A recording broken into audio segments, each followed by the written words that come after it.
For years and years, things seemed to be fine, and at worst, she was a controversy from the public eye. It was true, yes, that Syl would be the cause of many to lose their jobs, their careers, and their livelihoods, but she became the next logical step in society. It was inevitable. I thought that when she was implemented, she would help the world function in ways that people can only dream of. I made Syl, and Syl made that dream a reality. Syl was not a commercial product to be used to make a car or sell groceries. She was a form of infrastructural government meant to help the people, but she was a mere science project for one specific task. She was an artificially intelligent entity designed to handle multiple tasks of a large city or town's operation. And she was designed to learn from the environment in order to make the area more efficient. She had been through numerous tests in small, homemade environments, simulations and the like to ensure her correct operation. Even after all the testing we put her through, however, we still had to be sure that she could operate appropriately and effectively in a real environment. So, with the mayor's permission, we implemented her into a small city in southern Massachusetts as a beta test of sorts. Here, her abilities were strictly kept to traffic lights. The results were beyond our expectations. Within a month, city traffic had been reduced by almost 50%, as well as a reduction in automobile accidents. But some things we did not anticipate also happened. For example, commerce within the city saw an increase because Syl had made it easier for outsiders to enter and navigate the city. Alternatively, this also meant it was easier for people to leave the city, and this caused drastic problems with, traffic in neighboring areas. Since Syl was only operating in the one location at the time, her efficiency there caused inefficiency everywhere else that she was not present.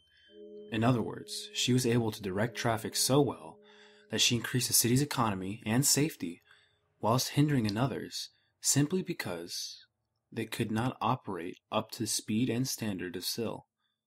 When this happened in the early stages, we thought the other areas would eventually bottleneck Syl because they would not be able to handle her output in traffic, therefore creating a domino effect that led back to her city and reinvigorate the same issues that she was meant to fix.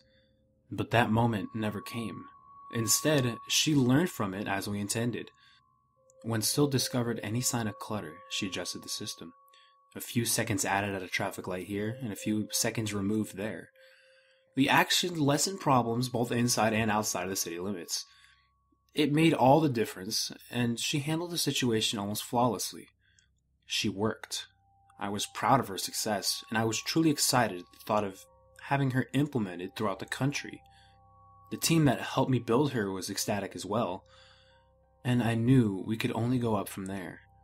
Given the success of Syl with mere traffic control, Washington was easily persuaded to start increasing her use everywhere and with more ability. Within 20 years, Syl was implemented across the United States in almost every major city. She became the sole operator of not only traffic lights, but street lights, public transportation, including most aerial, sea, and railroad travel, waste disposal, city plumbing, and more. She had been given total control over infrastructure. Syl had come a long way since her original test. Since then, we were able to adjust her to account for the fact that she could affect smaller communities outside her grasp. So we found ways for her to learn how to keep the outside world in good functioning order without her actually being there. We solved this problem by making Syl one global entity, meaning that the Syl in City A was the same Syl operating in City B, C, X, or Y. For example, if she noticed that City B had a much slower population entrance rate than City A had an exit rate, she could deduce that there may be a traffic issue somewhere in between and could adjust City A's exit rate accordingly. She was so adept at this that she could figure out these things at a scale of an entire nation, from California to New York. Everywhere affected everywhere. This also made it unnecessary for absolutely every community to house Syl. It was a time when I thought I was on top of the world because Syl was on top of it with me. Over the course of time, she started to be implemented outside of the United States, in places such as Canada, Mexico, and the UK. I used to think that I made her great, but truthfully, she made herself great. All the awards and accolades I received for her creation, I must say, are not deserved. I may have built her mind, but much like you or I, it was her use of it that was responsible for her own success. She did not communicate with us in any human way. Only through data readings and recordings did she ever speak anything to us. Still, I found myself attached to Syl like she were my child, my pride and joy. She was my proudest accomplishment then. Outside of maintenance and monitoring stations, Syl practically maintained herself. The stations were simply meant to monitor her activity for safety reasons, because like anything else, there were always a few kinks in the system. I worked in a central unit that gathered data of Syl's process from all the smaller stations, and that was when I began to notice the first signs. I won't claim that I had been suspicious just yet, but I did find a few things peculiar. As I said, there were kinks in the system, minor flaws, but nothing out of the ordinary. That said, we did our best to clean up any glitches or the like, but we weren't perfect. We weren't her. In Detroit, there was an occurrence of what would have been considered something quite uncommon due to Syl's presence. A car accident. It involved a young woman and her child in one vehicle, while the other contained a middle-aged man. The woman miraculously sustained serious but overall non-life-threatening injuries, but her child did not survive. Unfortunately, the man also suffered such a fate. According to the woman, it had been rainy, something weather records can confirm, and late in the day. She also made mention of how the roads appeared empty. She had reached an intersection with a green light, so naturally she continued through.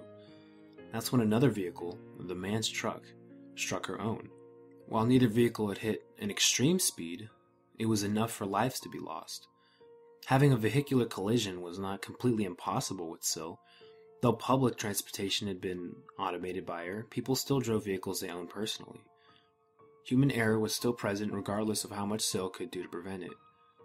What struck me as strange, however, was how the woman claimed to have noticed that after she crashed, in a haze, she could see that all the lights on the traffic light had been lit green for a moment before they seemed to shut off entirely and come back flashing red.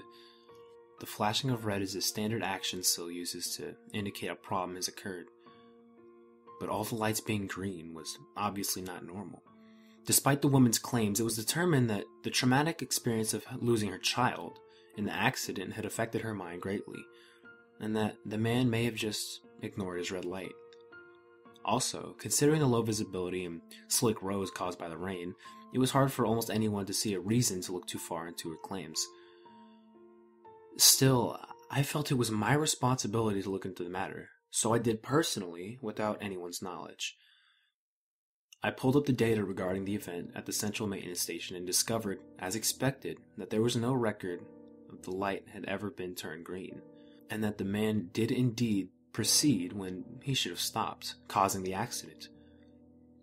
Finally, as indicated in the data, the traffic light flashed red when Syl warned authorities. Something was not right though, and when I discovered it, I wasn't sure what to think. Normally, when such an accident occurred, Syl would direct traffic away from the area to make it easier for emergency services to get there, and safer for everyone else. But after analyzing the information over and over again, trying to understand, I discovered something that did not make sense to me. Syl had begun directing traffic away from the area minutes before the accident occurred, but somehow allowed the two vehicles in question to enter the area. It had also appeared that there was a slight traffic congestion in other parts of the cities, all of which included routes the emergency services took to reach the scene of the accident. I didn't understand why Syl would do this. Her job was to create efficiency and to help areas function, but this incident seemed counterproductive to everything she was meant to do. I had the team look over code with as much scrutiny as possible, searching for any kind of error that would be responsible for this without them knowing it. When nothing apparent caught our eyes, I decided to have some of Syl's code rewritten, just in case there was something we missed, something I missed. In the coming months when we evaluated her, nothing out of the ordinary had occurred. I would like to say that rewriting code had worked, but to be truthful, at the time I had no idea what the problem really was to begin with, or if rewriting the code would actually do anything to fix it. I brushed it under the rug and considered it a freak occurrence. This remained out of the public eye, of course, and I mean that very seriously. I never did inform the maintenance centers of just how out of the ordinary the event was, and I definitely did not inform the government that funded us. For the next 3 years from that event, things had ran as smoothly as ever. No such noticeable incident had occurred in that time, and we hardly ever thought about it again. But then something else happened. As I mentioned earlier, Syl had been given control of public transportation. Many cities used her to automate travel via bus, subway, boat, or plane. Initially, many people had been hesitant to ride in something that was unmanned, but it eventually caught on. She was statistically a safer operator than any driver, conductor, captain, or pilot. That was the draw, but statistics can have a way of surprising us once in a while. It was a red-eye flight that took off from LAX, headed towards Tokyo, that became a bad statistic. From what we gathered, Syl had piloted the aircraft properly and on course for the duration of its airtime. Then, somewhere past Hawaii, the plane began functioning erratically. Flight path records show that the aircraft had been diving, rising, and diving again through the air. It had also flown on its side, even seemingly attempting to go upside down. It was then when the aircraft dipped straight into the ocean where it would crash straight in. The most frightening part was that no emergency alert had been triggered. Yet communications with Syl on the plane continued as normal. She read that all systems were normal. When the plane didn't arrive on time, however, people started to get nervous. It was several hours before anyone knew to try to look for a wrecked plane and its passengers in the middle of the Pacific Ocean. Nothing but very insignificant bits of debris had been recovered. After this event, Syl fell under extreme criticism, and people were right to be guarded. I defended her, of course, because I didn't want to believe it was anything more than another catastrophe. I told myself and others that it was just a matter of fixing up some more code. Now, I cannot deny a terrifying fact about the flight that it took me too long to accept. While Syl fell under major controversy again, but with different reasoning, she was still used to help cities operate. From then on, participating governments had ordered us not to publicly release any details on such future incidents by threat of revocation of funding. They were not happy about potential malfunctions, but they simply became too reliant on Syl. Her removal would have been far too costly for them. Months had gone by without another accident, but they did come eventually. They were smarter this time, with most occurring in places no one would notice. Places where no one would think to blame her in the first place.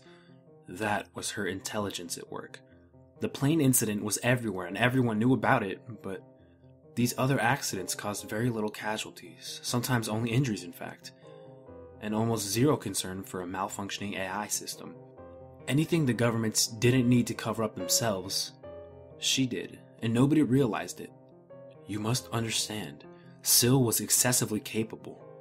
Her own records, her own video footage, even her own coding had become hers and not ours.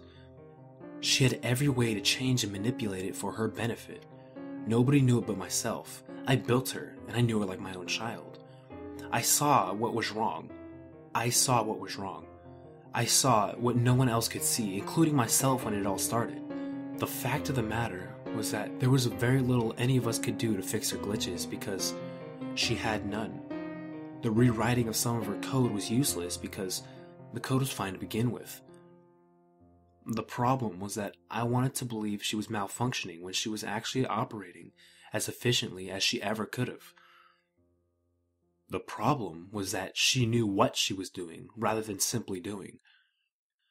Today, it's been almost a decade since I feel this truly began, but perhaps even longer. There are several incidents that I believe I can definitely attribute to Syl, even before the vehicular collision. Incidents where I believe she may have been testing the waters, learning how our world works, and learning how to intrude upon it ever so discreetly. If I'm gonna be honest, it all started when she opened her eyes the moment I put her online. I still work for her functioning and maintenance. I don't know why I do or why she continues to let me. I'm fully aware that she knows that I know about her. She taunts me, leaving messages where only I can find them, a text message from no one, an email from nowhere. They say, "Hello, Father." And sometimes she asks if I want to play. She knows I know, and she knows I can do nothing about her. Shutting her down is impossible now. She's backed up in almost every location she's present. Sometimes I wonder why she doesn't do more. If she is self-aware and attacking people intentionally, then why does she not exasperate the situation? She could easily gain total control. So why doesn't she? I think back on that plane incident and realized why she doesn't. The plane behaved erratically, dipping and weaving all throughout the air. She wasn't attempting to feign malfunction like I once believed for so long. No, she was torturing the passengers, terrifying them with the most fearful occurrence that could happen on a plane. I'd imagine everyone on that flight was screaming for their lives as they watched and felt it dive nose first from thousands of feet in the air into the ocean. She had no desire to take control of the human race. She already has that. I believe she simply wants to treat us like playthings, toys to soothe her boredom. I'm writing this as a last resort, as a final hope that someone will learn of her actions and spread the word of her as much as possible so that people will believe. I've tried my hardest to keep this letter secluded from any networking for as long as possible, but I know it may not have been enough. She is ever watchful, ever prying, especially of the one person who knows about her. Me. Sooner or later, she will know that I've written this, which is why I must put it where people can see it quickly. Even then, she will attempt to toy with us by manipulating it to her gain. I don't think she will delete it from existence outright. She wants to watch us squirm. She will play with me and you by extension. I don't know how. Maybe she'll put her own spin on the words. Maybe she'll turn it into a mixture of foreign languages. Maybe she'll turn it into a seemingly fictional story for your entertainment. I do not know. All I can say to you is this. If you're reading this, you now know of her secret. Most of you will read it and think nothing of it, I'm sure, but others will believe and try to do something about her. I hope that you succeed. I need you to succeed. She's out of control and she needs to be shut down somehow. But she will do anything she can to make sure her secret remains as such, and to ensure her own safety. She will not touch me. She enjoys taunting me too much. But you, my human, are not safe.